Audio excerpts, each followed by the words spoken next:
اگر ہم رشتہ داری کی وجہ سے کسی کو چھوڑتے نا تو سب سے زیادہ خطرناک رشتہ داری بی بی ام حبیبہ کی ہے. ارے کیا کہنے،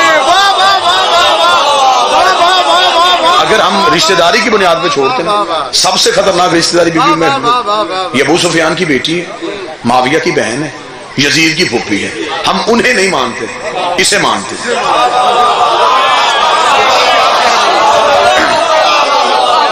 میں واضح کہہ رہا ہوں، ہم انہیں نہیں مانتے، اسے مانتے ہیں. اور اس کی بھی کوئی لمبی چوڑی ہم نے ہسٹری کتابوں سے نہیں پڑھی. ایک ہی واقعہ ملا ہمیں اس بی بی کی عقیدت کے قائل ہو گئے کہ جب فتح مکہ کے بعد باپ بیٹی سے ملنے کے لیے گھر آیا تھا تو اس نے نبی کا چمڑے کا بستر باپ کے نیچے سے کھینچ کے اٹھ جا بابا، یہ پاک ہے، تو نہ پاک ہے. ہم نے اس بی بی کا احترام کرنا شروع. ہم اس بیوی کے قائل ہو گئے. ہم نے کہا کتنی اچھی ہے نبی کی بیوی، اسے پتا ہے کہ نبی کی جگہ پہ باپ کو نہیں بٹھانا. ہم اس کے قائل ہو. لہذا بس صرف لوگوں نے نسل در نسل جو اعتراض سن رہے ہیں وہی اعتراض اگلی نسل میں جا رہے ہیں. یعنی کہ 7-8 نسلیں ہو گئی ہیں ایک اعتراض کرتے کرتے. کوئی تحقیق کا دروازہ کھولنے کے لیے تیار ہی نہیں. آپ جس کو منوانا چاہتے ہیں، میں شیعہ قوم کا ذاکر خطیب نہیں ہوں، میں امام حسین کا ایک ماتمی ہوں. میری کوئی حیثیت نہیں ہے. ماتمی کے پاؤں کے نیچے جو مٹی ہے نا اس کا قد مجھ سے افضل ہے. میں پھر بھی ممبر سے کہہ رہا ہوں، اتنے مجمع میں ایک میرا سنی بھائی اٹھے، میں قطعاً اعتراض نہیں کروں گا، قطعاً ناراض نہیں ہوں گا. وہ اٹھ کے صحابی کا نام لے، میں طریق سے کردار پڑھتا ہوں. کردار ہوا عزت کے قابل، کردار عزت کے قابل ہوا، کردار پہ عزت کریں. رشتہ داری کی بنیاد پہ ہم نے احترام نہیں کرنا، ہم نے دیکھنا ہے کردار. ہمارا عقیدہ ہے وہی اقبال والا کی محمد سے وفا تو نے، تو ہم دے رہے.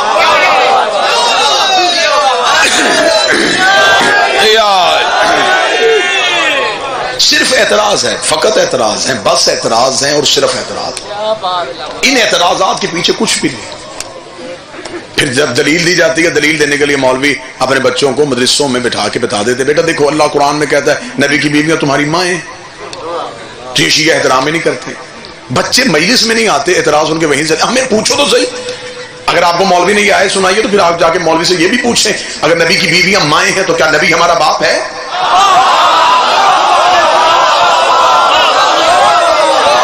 یہ کیسے ہو سکتا ہے کہ ایک عورت ماں ہو اور اس کا شوہر باپ ہی نہ ہو؟ اگر وہ کہے گا باپ ہے تو میں قرآن کی آیت منہ پہ رکھ دوں گا، ماں کانا محمد ابا احد من رجالکم. محمد تم مردوں میں کسی کا باپ نہیں ہے.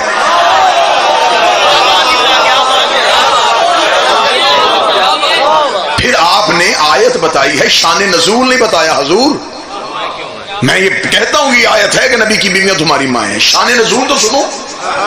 میں نے ممبر پہ پانی مانگا، اس بات کی دلیل ہے کہ مجھے پیاس ہے. کوئی نہیں ماں سمجھتا تھا تو آیت آئی.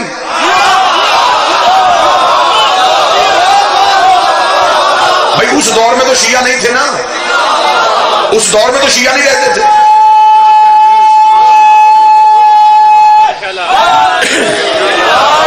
اس دور میں تو کوئی امام بارگاہ نہیں تھا، اس دور میں تو کوئی شیعہ نہیں تھا. تو اس دور کے لوگوں کو اللہ کو کیوں قرآن میں کہنا پڑ دیا مائیں؟ اگر سمجھتے تھے تو خدا نے آیت کیوں بھیجی؟ اس آیت کا شان نزول پڑھو، جا کے کتابیں کھول کے دیکھنا. جب نبی کی زندگی میں مدینے کے باہر درخت کے نیچے بیٹھ کے ایک بندے نے لوگوں کو اکٹھا کر کے مشورہ کیا تھا، نبی دنیا سے چلے جائے گا، نبی کے جانے کے بعد نبی کی بیویاں ہو جائیں گی بیوہ، اور شریعت محمد بیوہ سے شادی ثواب ہوتی ہے. ادھر اس نے ناپاک منصوبہ بنایا، جبریل فوراً آیت لے کے آ گیا، میرا محمد اللہ کے سے گھر بلا کے غیرت کر، مائیں ہیں. بندہ نہیں بتایا، آیت بتا دی. یہ کس مخصوص شخص کے لیے آئی تھی؟ پھر جب یہ آیت آئی تو بندوں نے سینے چوڑے کر لی. انہوں نے کہا ٹھیک ہے، قرآن کی نص چاہیے تھی، آ گئی ہے. نبی کی بیویاں مائیں، نبی باپ. پھر دوسری آیت تڑپ کے آ گئی، ماں کانا محمد ابا احد من رجالکم. محمد تم مردوں میں کسی کا باپ نہیں. جب یہ آیت آ گئی تو نبی کو کوئی آسان دور تو تھا نہیں. وہ دیکھ کے کہنے لگے اچھا نبی کی بیویاں مائیں اور یہ باپ نہیں، تو پھر ٹھیک ہے، پھر یہ کسی کا بھی باپ نہیں. اس دور کے لوگوں نے کہا اگر اللہ نے لہجہ بدل دیا تو پھر تیور پروردگار ایسے تو ایسے ہی صحیح. آیت آ گئی ہے قرآن کی، نبی کسی کا باپ نہیں، تو پھر کوئی بھی نبی کا بیٹا نہیں، کوئی بھی نسل نہیں نبی کی.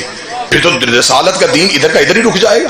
جب نسل ہی نہیں، خاندان ہی نہیں، اللہ نے قرآن میں کہہ دیا کسی کا باپ ہی نہیں، تو پھر تو دین یہیں پہ رک گیا. نبی کے جانے کے بعد پھر قبضہ کر لیں گے. ہم کہیں گے خدا نے کہا تھا کہ کوئی بھی نہیں. رسول نے کہا میرے مالک تو نے کہہ دیا میں کسی کا باپ نہیں، یہ بندے میری نسل روکنے کے چکر میں ہے. خدا نے کہا تو چپ رہے، تو انہیں ایک دفعہ اپنی کام پورے کرنے دے، ایک وقت آئے گا میں تجھے حکم دوں گا، تو ایسے کر چادر لے کے اپنے لے کے بیٹھ. پھر دوسرا وقت آئے گا، پھر میں تجھے کہوں گا جب نجران کے عیسائی تجھے مباہلے میں بلائیں گے، میں کہوں گا بیٹے لے کے آ، بیٹے لے کے آ، بیٹے لے کے. اتنا کہنا تھا، بندوں نے کہا اب بیٹے کہاں سے آئیں گے، تو کسی کا باپ ہی نہیں ہے. نبی نے صحابہ کا جلوس ساتھ لیا. نبی نے کہا چلو میرے ساتھ، میں بتاؤں بیٹے کہاں سے ملتے ہیں، بیٹے کہاں سے ملتے ہیں، بیٹے کہاں سے ملتے ہیں. علی کے دروازے میں دستک دی، حسن کو گود میں، حسین کو گود میں اٹھا کر تمہارا باپ نہیں ان کا باپ، یہ ہے میری نسل. بسم اللہ.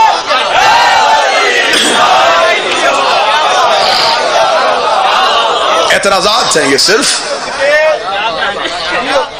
دو سلسلے چلے، ایک خلافت والا ایک امامت والا. ہم ہیں امامت کے قائل. ہر خلیفہ کے جانے کے بعد خلافت کا اصول بدلا، کسی امام کے جانے کے بعد امامت کا اصول نہیں بدلا. ارے کیا کہنا، واہ واہ واہ واہ واہ. سطر کہوں گا سگا دعا لینے کے. کسی امام کے 18 بھی بیٹے تھے، امامت میں لڑائی نہیں ہوئی.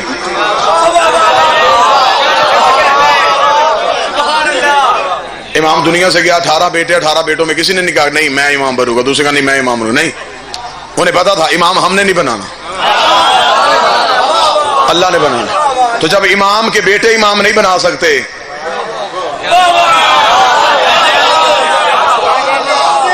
امام کے بیٹوں نے اپنی مرضی سے امام نہیں بنایا. خلافت میں ہر دور میں طریقہ بدلتا گیا. پہلا خلیفہ ووٹوں سے، جب دوسری خلافت آئی تو پہلے نے دوسرے کو نامزد کر دیا. تیسری خلافت آئی تو شورا کمیٹی بن گئی. امامت والوں کے ہاں اصول نہیں بدلا. پہلا بھی اللہ نے بنایا، دوسرا بھی اللہ نے بنایا، تیسرا بھی اللہ نے بنایا. خلافت کمزور ہوتی ہوتی اتنی کمزور ہو گئی کہ 6 نمبر پہ یزید آ گیا. امامت بڑھتی بڑھتی اتنی بڑھ گئی، 3 نمبر پہ حسین آ گیا، جسے خطابت کا حسن کا پتہ. بسم اللہ. یعنی کہ خلافت والوں کے یہاں سختی نہیں تھی تو یزید جیسا بھی بن گیا.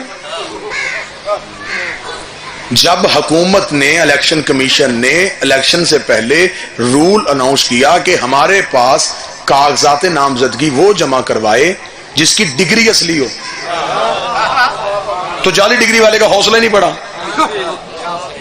جب انہوں نے کہہ دیا کہ ہمارے پاس وہ آئے جو کم از کم BA ہو، میٹرک پاس نے درخواست کیسے دینی تھی. جب خلافت کا معیار گر گیا تو یزید نے کہا اگر سارے ہو سکتے ہیں تو پھر میں کیوں نہیں. بسم اللہ. کیا بات، بسم اللہ سر. ادھر خلافت گرتی گرتی ایسے آ گئی، یزید آ گیا. امامت ابھرتی ابھرتی اتنی ابھر گئی، حسین آ گیا. اب کیا ہوا؟ اب حسین نے پچھلے پورے نظام کو بچانا تھا. اب غلطی ہو گئی، خلافت والے نے امامت والے سے بیعت مانگ لی.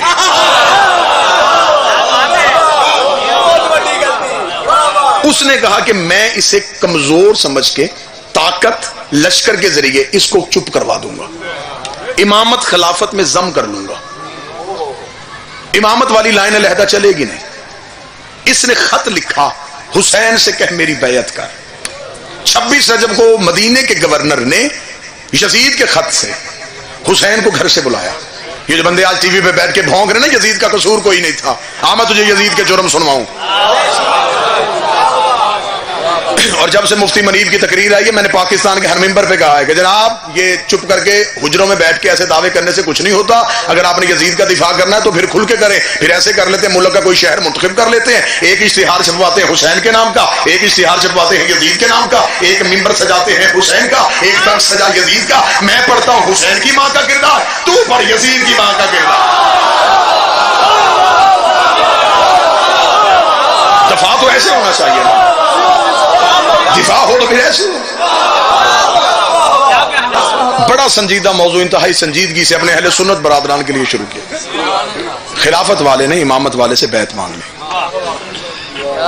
اس جگہ میرے پاس طاقت ہے، لشکر ہے، روب ہے، خلافت مضبوط ہو گئی ہے، امامت کمزور ہو گئی. اس نے حسن کا دور دیکھ لیا تھا، اسے پتا چل گیا تھا نہیں میں امامت کو کمزور کر دوں گا. اس نے بیعت مانگی. آدھی رات کو حسین دربار میں آئے. ولید نے کھڑے ہو کے کہا کہ یزید چاہتا ہے کہ آپ اس کی بیعت کریں. کیا کہنے میرے بادشاہ حسین تیرے جملے کے.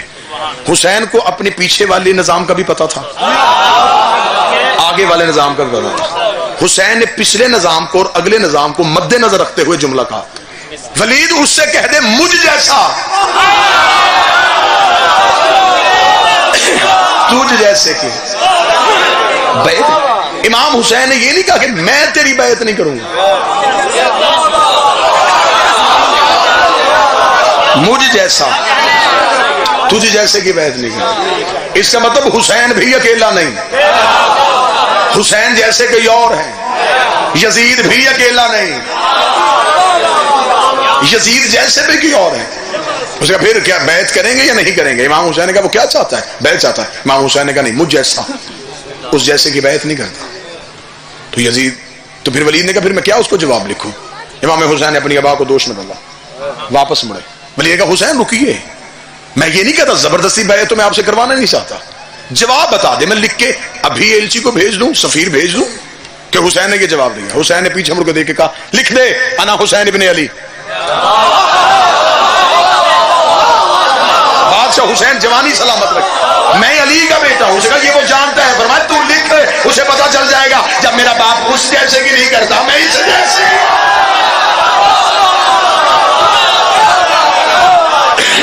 ہم بیعت نہیں کرتے. بسم اللہ بسم اللہ.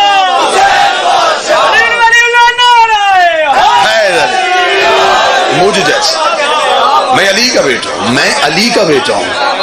اگر معاذ اللہ ثم معاذ اللہ علی نے بیعت کی ہوتی تو ولید وہیں پہ بول سکتا تھا حسین کی کیا؟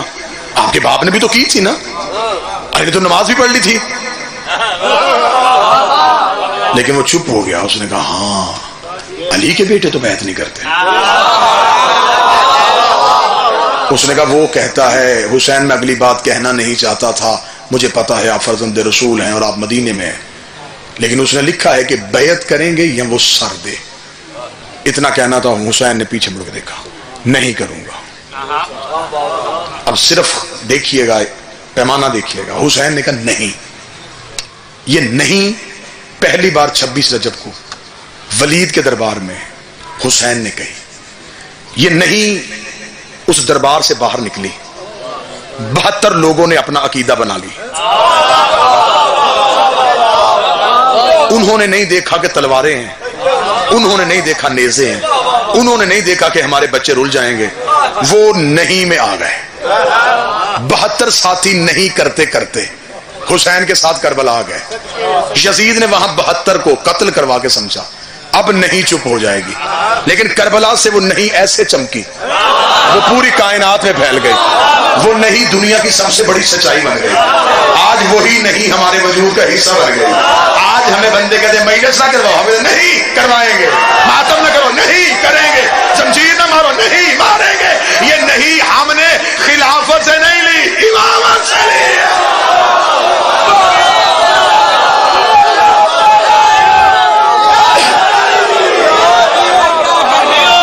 ہمیں کمزور نہ سمجھنا،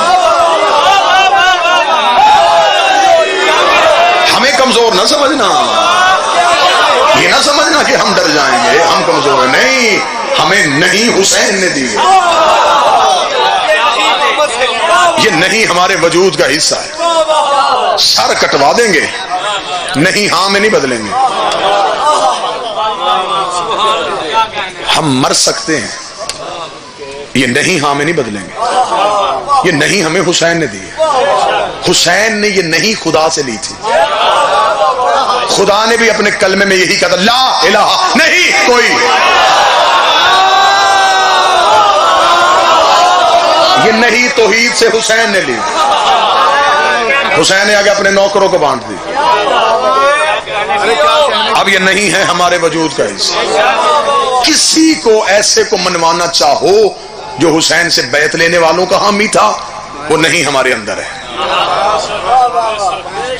ہمارے 4 سال کے بچے سے بھی جا کے پوچھ لے، اس کے بھی ضمیر خمیر میں وہ نہیں بسی ہوئی ہے۔ اب امام حسین نے کہا نہیں، یہ نہیں ایسی گونجی، 72 ساتھیوں نے سے نہیں کو اپنا مذہب بنا لیا، وہ نہیں عقیدہ بن گئے، 72 نہیں والوں کی طرف آ گئے۔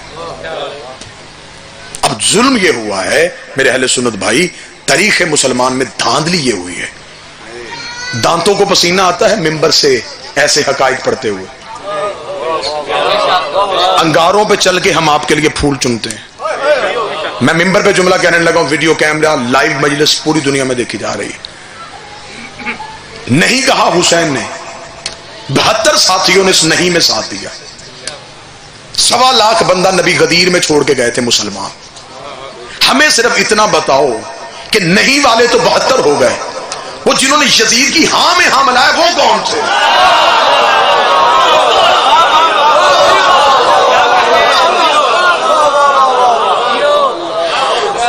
یزید خلیفہ بننا چاہتا نہیں تھا، بن چکا تھا، ووٹیں لے لی تھی اس نے۔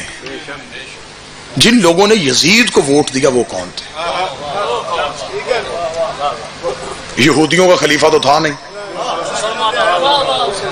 مسلمانوں کا خلیفہ تھا۔ تو پھر اس کا مطلب اس دور کے مسلمانوں نے یزید کو ووٹ دیے؟ اگر تو کہے گا نہیں جی وہ یزید کے ساتھ نہیں تھے، تو مجھے حسین کے 72 میں دکھا۔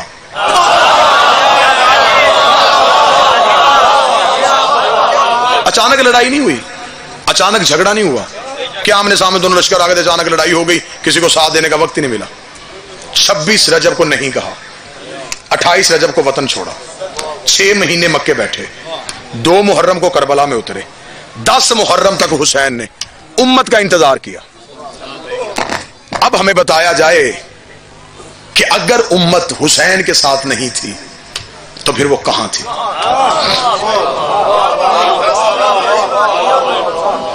دو کھاتوں میں سے کسی ایک کھاتے میں انہیں ڈالنا پڑے گا۔ یہاں دکھا ہمیں حسین کے لشکر میں، حسین کے لشکر میں نہیں، حسین کے لشکر میں 72 تھے۔ مجھے دنیا کے کسی فورم پہ بلاؤ، کسی پرائیویٹ چینل پہ بلاؤ، کسی مسجد کے صحن میں بلاؤ، کسی بھی جگہ بتاؤ، میں آتا ہوں حسین کا ماتمی۔ وہ جو 72 حسین کے ساتھ تھے میں ان کے نام بتاتا ہوں، ان کی ولدیتیں بتاتا ہوں، ان کے شجرے بتاتا ہوں، ان کے قبیلے بتاتا ہوں، ان کی رنگتیں بتاتا ہوں، ان کی عمریں بتاتا ہوں۔ تو صرف بتا وہ لاکھوں جنہوں نے یزید کی بیعت کی وہ کون؟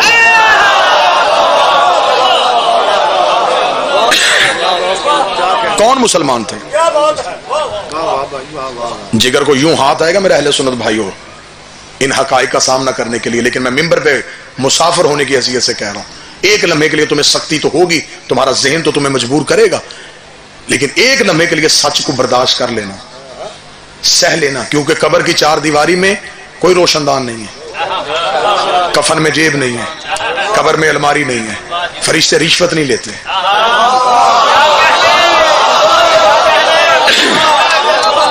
اس 4 کچی 4 دیواروں کے درمیان تو نے دینا ہے اپنے عقیدے کا حساب۔ تو صرف یہ بتا کہ وہ کون لوگ تھے، اگر تو نہیں تجھے کوئی مولوی سنائے گا تو میں بتاتا ہوں۔ ان لوگوں نے یزید کے ہاتھ میں بیعت کی جنہوں نے نبی کی پشت پہ حسین دیکھا تھا۔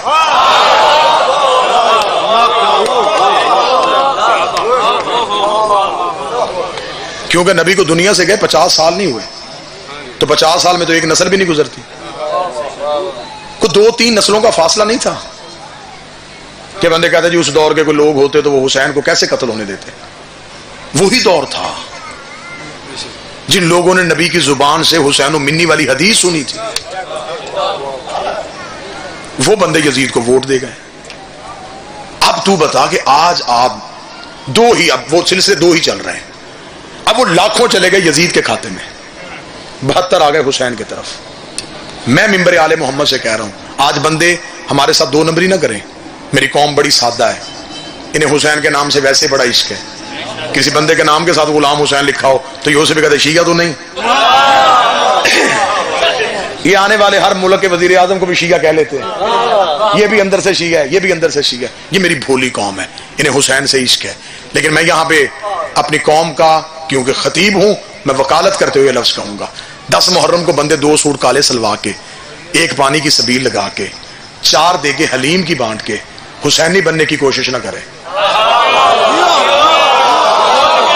ہاں، یہ 2 نمبریہ بند کی جائے، دیگے دینے سے حسین نہیں ملتا۔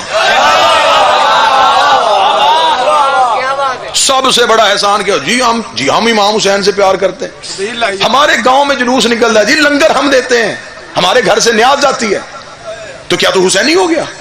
حسین کا ساتھ دینا ہے تو نظام کا ساتھ دے۔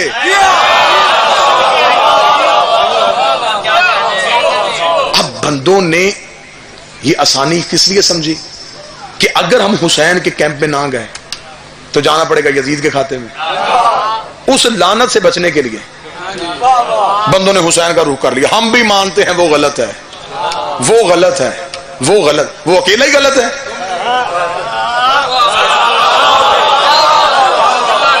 نہیں، بندے نہیں سمجھے۔ میں سمجھتا تھا کہ شاید مجھے اشارے میری قوم سمجھ جائے گی، لیکن اشارہ نہیں سمجھا۔ میں بات کھول دیتا ہوں، یزید آزاد امیدوار نہیں تھا، پارٹی کے ٹکٹ پہ تھا۔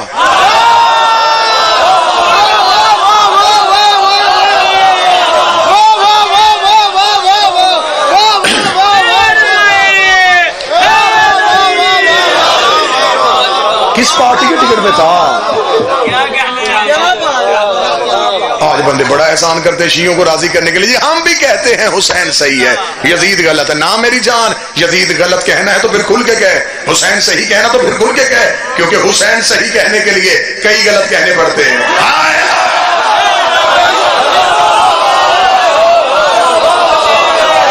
صرف حسین صحیح نہیں، تم نے آج بھی مظلوم سمجھا ہے حسین کو۔ حسین کے ساتھ 2 نمبری نہیں ہم چلنے دیں گے، ہم ہضم نہیں ہونے دیں گے تمہیں خون حسین۔ ہم نے نسلیں دی ہیں، ہم نے گھر جلوائے ہیں، ہم گردنیں کٹوا کے آئے ہیں۔ حسینی بننا پھر کھل کے بن، حسین کے پورے نظام کی حمایت کر، یزید پہ لعنت کرنی پھر کھل کے کر۔ یہ قاتل خاندانوں کا طریقہ کار، جو پیشہ ور بندے قاتل ہوتے ہیں نا جی، وہ قتل کرتے ہیں مشترکہ طور پہ، پیش کرواتے ہیں ایک بندہ،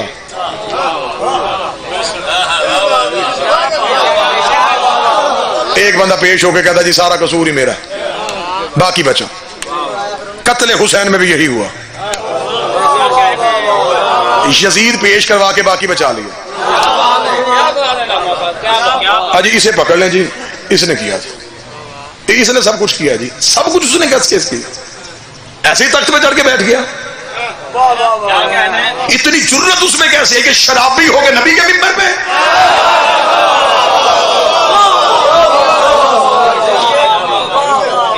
اس کا مطلب میرے اہل سنت بھائیوں، اس سے پہلے کوئی بیٹھا تھا تو اس میں حوصلہ آیا؟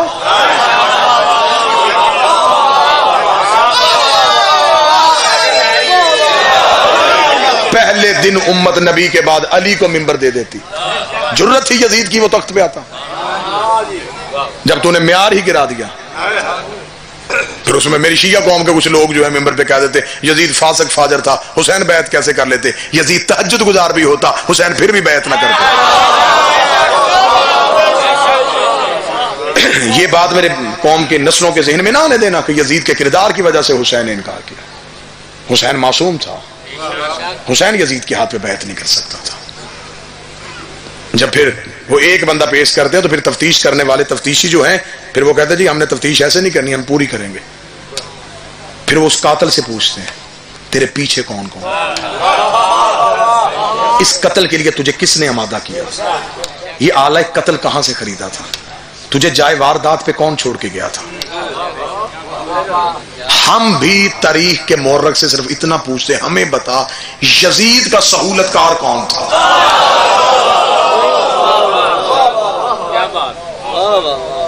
میں کھل کے، کیونکہ میں نے زندگی مانگی ہی حسین کے گھر کی وکالت کے لیے، میں اپنی آقا زادی کا جتنا شکریہ ادا کر سکوں نہیں کر سکتا کہ میں نے بی بی کے حق میں، آل محمد کے حق میں کبھی ایک لمحے کے لیے اپنی جان کی پرواہ نہیں کی۔ موت کا وارث میں علی کو سمجھتا ہوں، مجھے خبر ہے کہ سر پہ وہ سایہ کریں تو پھر کوئی چیز آپ کے قریب نہیں آ سکتی۔ میں ممبر آل محمد پہ پوری ذمہ داری کے ساتھ یہ زلف کہہ رہا ہوں کہ قتل حسین جو ہوا ہے جو چھری 10 محرم کو حسین کی گلے میں چلی یہ سقیفہ میں تیز ہوئی تھی.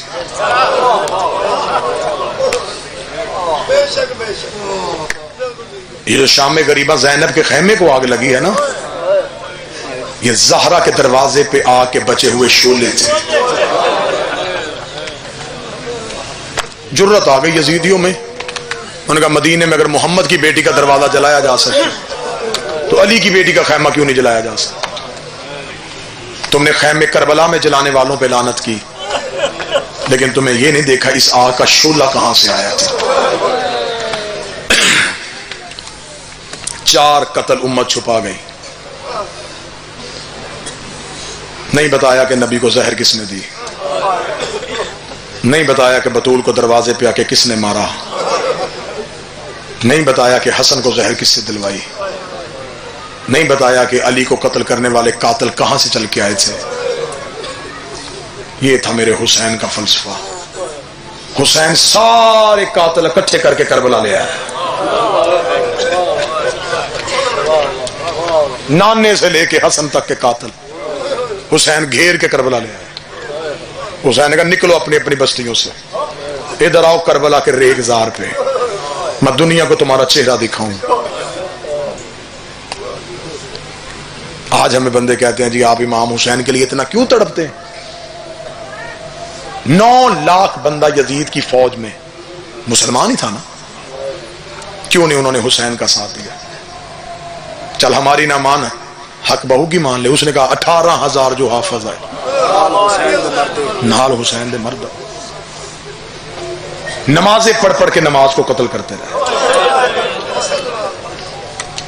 قرآن پڑھ پڑھ کے قرآن کو نیزے پہ سوار کرتے رہے. بس بہت بہتر جملہ کہ جب تک عباس زندہ تھا تب تک جنگ تھی. عباس نے زین چھوڑی پھر کربلا میں ظلم ہوا ہے. ڈر تھا یزیدیوں کو عباس کا، خوف تھا یزیدیوں کو غازی کا. غازی کا گھوڑے کی زین چھوڑنا تھا، پھر انہوں نے لوٹا ہے آل محمد. کتنا مان تھا علی کی بیٹیوں کو عباس پہ. آج ہماری بہنوں بیٹیوں کو مصیبت آئے سیدھی علم عباس پہ جاتے ہیں، جا کے کہتی ہیں غازی میرا بھائی مصیبت میں. سر پہ قرآن رکھ کے بتا ہماری بہنوں کو غازی پہ اتنا مان ہے، غازی کی اپنی بہنوں کو غازی پہ کتنا مان ہے.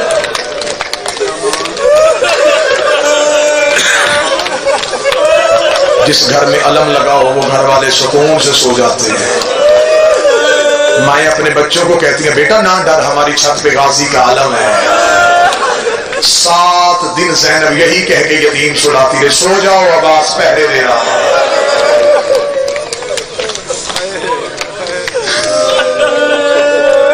مجھے ممبر کی عزت کی قسم ہے، شام غریباں کے بعد آل محمد کا کوئی بچہ نہیں سویا.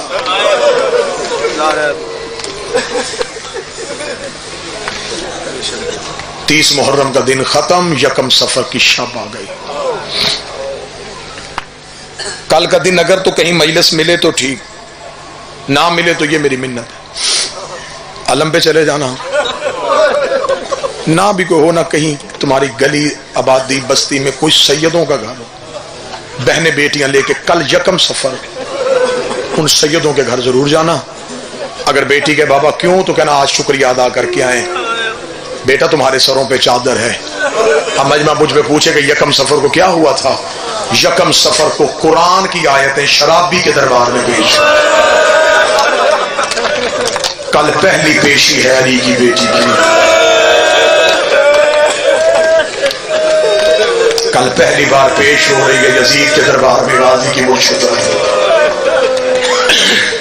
یہ جو رات جس رات میں ہم بیٹھے ہیں نا، اس لمحے بابر ساتھ پہ کھڑی ہے.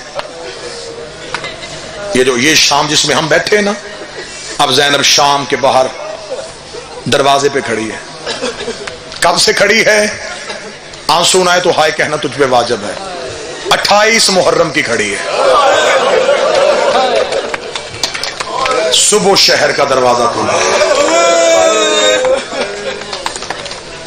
علم عباس ہے. تفصیلی شہادت نہیں پڑھ سکوں گا، وقت زیادہ ہو گیا، ماتمیوں نے ماتم بھی کرنا ہے. ویسے بھی میری کوشش ہوتی ہے میں ان شہزادوں ان بادشاہوں کی شہادتیں صرف ایام ازاں میں پڑھتا ہوں. خود ماتمی ہوں، زنجیر زن ہوں، میرا جگر منہ میں آتا ہے. میں کیسے پڑھوں آل محمد کے گھروں کا لٹنا. بس ایک سطر سننا. جا رہا تھا نا جب عباس مقتل میں، حسین نے روکے کہا عباس ایک بار واپس آ. عباس واپس آئے، فرمایا خیموں کے پیچھے. عباس خیموں کے پیچھے چلے گئے. اتنا دور آ گئے حسین کہ زینب کے خیمے میں میری آواز نہ جائے. اتنی دور آ کے حسین نے جب دیکھا نا کہ اب خیمے دور رہ گئے، سامنے غازی کھڑا تھا. حسین نے سر سے امامہ اتارا. عباس مجھے گلے سے لگا. عباس نے حسین کو گلے سے لگایا. حسین نے عباس کے کاندھے پہ سر رکھ کے کہا جا رہا ہے؟ جی مولا، مجھے صرف اتنا بتا میں بہنیں لے کے کہاں سے. عباس چلا جا لیکن مجھے اتنا بتا میں بیٹیاں لے کے کہاں جاؤں. عباس میں تیرے سہارے سے مدینے سے علی کی بیٹی لے کے چلا.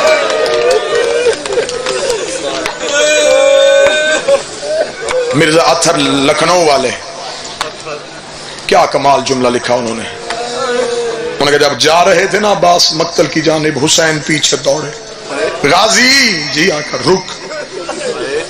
عباس کی نیام سے تلوار کھینچ لی. اب جا. غازی نے کہا مولا تلوار دیں. عباس پانی کی اجازت ملی ہے، لڑنا نہیں. غازی نے کہا یہ بھی مجھے خبر ہے میں نے نہیں لڑنا، لیکن مولا لانا تو پانی ہے نا، مجھے فرات کا کنارہ بھی تو خالی کروانا ہے نا. میرا بادشاہ سپاہی کے پاس اسلحہ ہو تو اچھا ہوتا ہے، مالک نہیں نکالتا. تلوار دے تو دے. حسین نے کہا اچھا تلوار لے کے جانا چاہتا ہے، غازی تو لڑنا چاہتا ہے، یہ لے تلوار. جتنا مارنا مار، جتنا دوڑانا انہیں دوڑا، لیکن اتنا یاد رکھنا جتنے زخم تو نے شامیوں کو لگانے ہیں بدلے میری زینب نے لینے. تو نے انہیں دوڑانا ہے. انہوں نے سکینہ کو کبھی گھوڑوں کے آگے کبھی اونٹوں کے آگے. عباس یہ تلوار ریت پہ پھینکی. روکے گا مجھے پہلے کیوں نہیں بتایا، بدلے تیری بہنوں نے دے.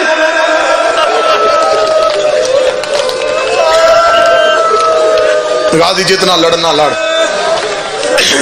جتنا مارنا مار. ذاکرین آپ کو سناتے ہیں 2 بازو کٹے تھے غازی کے. آج بھی کربلا جا کے دیکھو دونوں بازوؤں کے درمیان کتنا فاصلہ ہے. ایک بازو کہاں اور دوسرا بازو کہاں. ذاکرین نے آپ کو سنایا 2 بازو کٹے. یہ ممبر کے غلاف میں میرا ہاتھ تیرے آنسو کے لیے جملہ پڑھنے لگا ہوں. حسین کے آنے سے پہلے امت نے غازی 6 حصوں میں تقسیم کر دیا.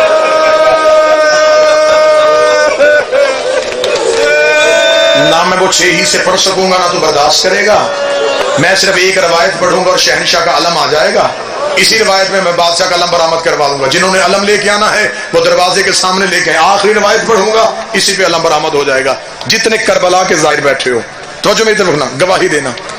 مولا عباس کی زری میں داخل ہونا، جو نہیں جا سکے ان آنسوؤں کا صدقہ اسی سال جاؤ. جب جاؤ نا مولا عباس کی زری پہ، دائیں طرف ایک دروازہ ہے، اسے کہتے ہیں باب ام البنین. اس دروازے کی نشانی یہ ہے کہ وہاں لوگ نماز پڑھ رہے ہوتے. وہاں 2 رکعت نماز غازی کی ماں کو ہدیہ کی جاتی ہے. اس دروازے کی فضیلت کیا ہے؟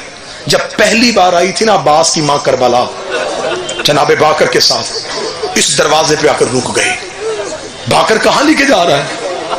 اماں غازی کی قبر پہ. روکے تھی نا میں غازی کو رونے نہیں آئی، مجھے حسین کی قبر پہ لے کے جا. ادھر بی بی کا منہ قبر حسین کی طرف ہوا، قبر حسین سے آواز نام ماں غازی کو مل کے آنا. اب کوئی سید بیٹھا ہے تو مجھے صدر معاف کر دینا، کوئی ماتم بیٹھا ہو تو ماتم کی تیاری کرنا. بی بی نے رو کے کہا عباس کی قبر کہاں ہے؟ اما یہ باقر مجھے غازی کی قبر پہ لے کے جا، حسین کا حکم آ گیا. جناب باقر نے ماں کا ہاتھ تھاما.